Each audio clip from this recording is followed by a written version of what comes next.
very good morning to you. It is 7:46 a.m. and we are talking snow across southern Ontario.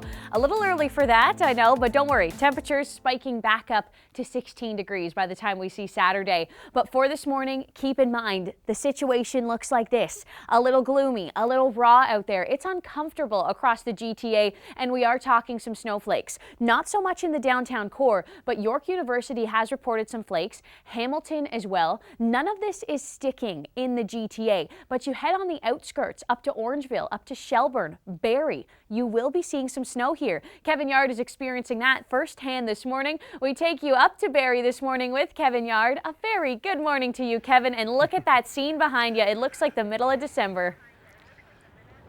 Yeah, that's the 400 north and southbound. We're at the Barrie en route, and as we were coming up the 400, we encountered some wet snow around the Aurora area. This is what you're going to get, snow in your forecast.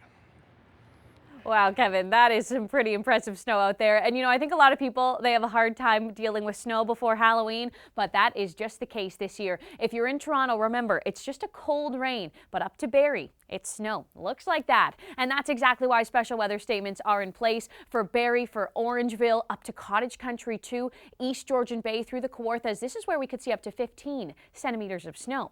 As we look at the radar this morning, this looks juicy. This is interesting. Lots of color comes back into play on the radar when we're talking rain, snow, and some mixing. And you can see up to Barrie, no one escaping the snow here. We certainly are looking at a decent amount, especially for the rush hour drive, 2 to 5 centimeters, not accumulating on the 400. Do keep that in mind. Wet conditions, of course, but we're not going to be seeing accumulating snow. And then also that rain that continues to move through Toronto.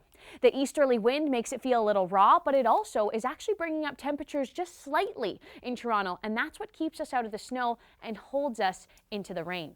When we talk snow here, the potential, especially the higher elevation, the Dundalk Highlands, Shelburne, Markdale, you could be seeing about 10 centimeters of snow. That would be on the high end. Bancroft too. I'm sure the road conditions around Highway 28, the 35, 115, Highway 7 up to the Kawarthas will be looking like a mess. And remember, the elevation plays a big story when we talk about snow today. Our roads this morning, they certainly have been busy and very wet out there. This is a live shot of the 427 through Bloor. Not a pretty scene this morning, just very wet and slow conditions. Same kind of story on the DVP, and that's what the QEW looks like through Mississauga. Now, coming up next in our Long Ranger, Dr. Doug joins the show with a November outlook. You'll want to hear what he has to say, and we'll also talk about your Halloween weather.